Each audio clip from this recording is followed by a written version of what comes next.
Yo, what is going on YouTube? It's your boy GZTV. I don't know. I mean, I'm sure you guys don't really see a difference, but we are here recording on my fucking laptop because my PC is acting super stupid. I'm going to have to figure some stuff out, but until further notice, we're probably going to have to record, stream, do all that stuff from this laptop. Kind of the OG days. That's why I'm looking down on a screen. And I'll also be looking at my notes here. So, yeah, we have a lot to talk about, obviously. Season 4 of You, we just started it. Obviously, this is the last season that they have currently released. So, let's just get into kind of what happened. It's mostly a recap, not really a review type of thing. So, let's go. So, Joe reports via voiceover that love, not the emotion that drives us all, but the woman he married, murdered, and then framed for his murder before fleeing California for Europe, burned him out. And he tried everything, okay? Just be understanding with this guy. When you think about it, there was nothing for him to do but chop off 2 of his tinier toes and bake them into a chicken pot pie, torch his house with the dead body of his wife inside it, leave his baby in the care of a neighbor indefinitely, and abscond to Paris. Paris can solve all your problems, I guess. I don't know. You see, the one thing his heart needs more than it has ever needed anyone is not his disappointing not a daughter. Henry, bye forever, or love, rest in peace, or Beck, also rest in peace. It's Marianne. Marianne the fucking librarian, which is obviously pretty hilarious. The woman Joe believes is in Paris waiting for him, even though Love told Marianne that Joe, for some random mugger, and not some random mugger, is the one who killed her abusive ex, Ryan. Our 51-minute premiere, which is a little long, finds Joe not in Paris but in London, where, cue the Oxford comma needle drop, he is Professor Jonathan Moore. The professor has a beard, wears a tweed jacket over his vest, and allegedly deviates from the standard canon with such panache that a young female student can't help but gush over how much she underestimated him. Okay, but then he literally just assigned Edgar Allan Poe, so not exactly a departure from the racist dead white guy syllabus. The student's most important role here is to be the person who gives Joe a book by a guy, Rise Montrose, who some sizable contingent of Londonites is hoping will run for mayor. Joe believes he's found his ilk among the Brits, the most literary people on earth, which seems perfect for him, I guess. I don't know. I guess it's perfect for him, and a suitable home in South Kensington, where he has a working fireplace and walls lined with books and an outrageously lovely flat. Williamsburg can never, says someone, I guess. Yet socially, he is already saddled with a colleague and neighbor he cannot stand, Malcolm Harding. Malcolm, the beneficiary of multiple generations of family wealth, is a sort of dilettante slash academic with a girlfriend, or just a regular paramour. I don't know, and named Kate Galvin, played by Charlotte Ritchie, a Nepo baby, art gallerist and daughter of a model who, as women in Joe's universe inevitably must, masturbates in front of her open window. Again, new season, same old shit for a lot of fucking reasons, of course. But alas, Joe wants more. He misses having someone worthy of his relentless attention, blah blah blah, yap the fuck on, Joe, and be an egomaniac, for all I care. In flashbacks littered throughout the episode, we learn what brought Joe to London, which is not where Marianne is.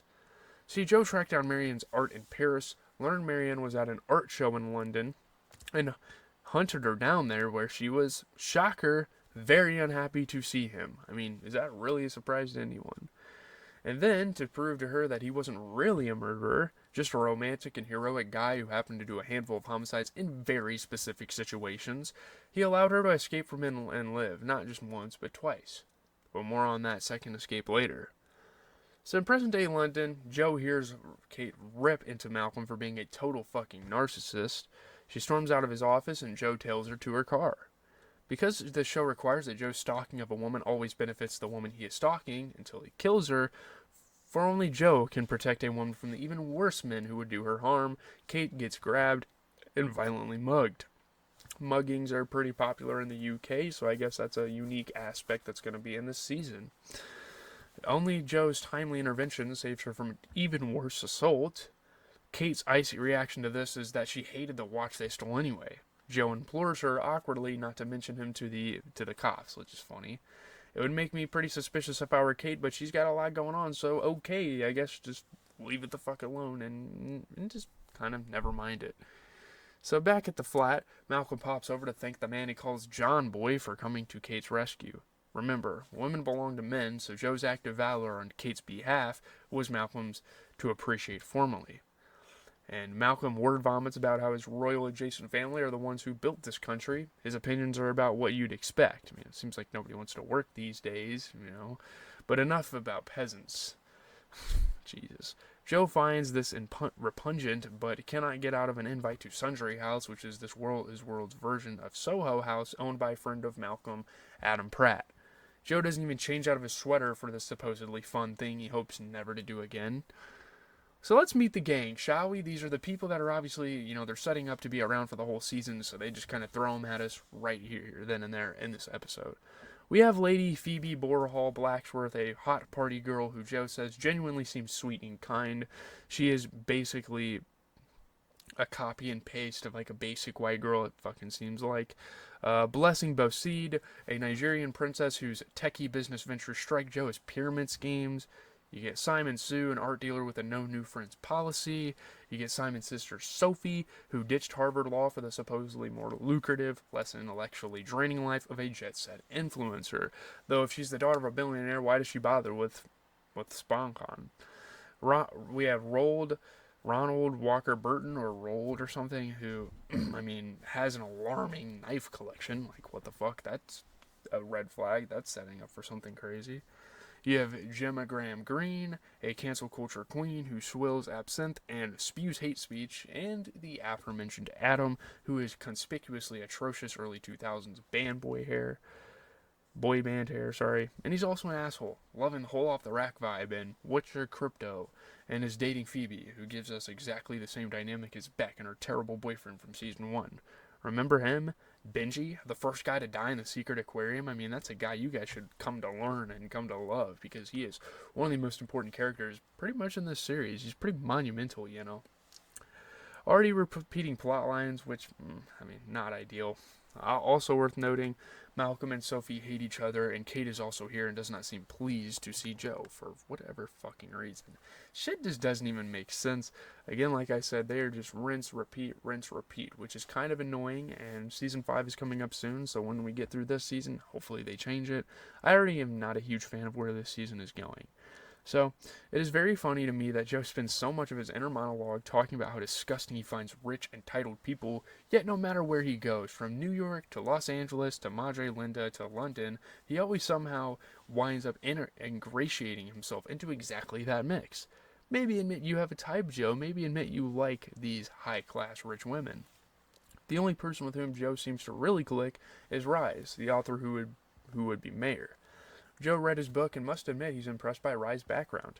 Single mom, hard-scrabble childhood, followed by a kind of twist in which he found out he was the son of a duke. Rise immediately clocks Joe as a fellow man with a shit childhood, which is pretty cool, actually. It's a pretty fun moment. They bond over the status and its lingering effects on their ability, or lack thereof, to ever feel at ease with money. So Joe spends most of the night drinking alone in a corner. The girls ask him leading questions. Gemma, did you kill someone? I can always tell, as they force shots of absinthe down his fucking throat. Joe tries to give Malcolm the abbreviated version of his woes, but Malcolm is quick to turn the whole thing into the kind of misogynistic tear that Joe, a serial stalker, killer, and all-around life ruiner of women, can't abide. Malcolm calls Marianne a whore. So Joe drinks even more and somehow regains consciousness back in his flat, wrapped in Adam's rainbow Muppet fur coat, shoes still on.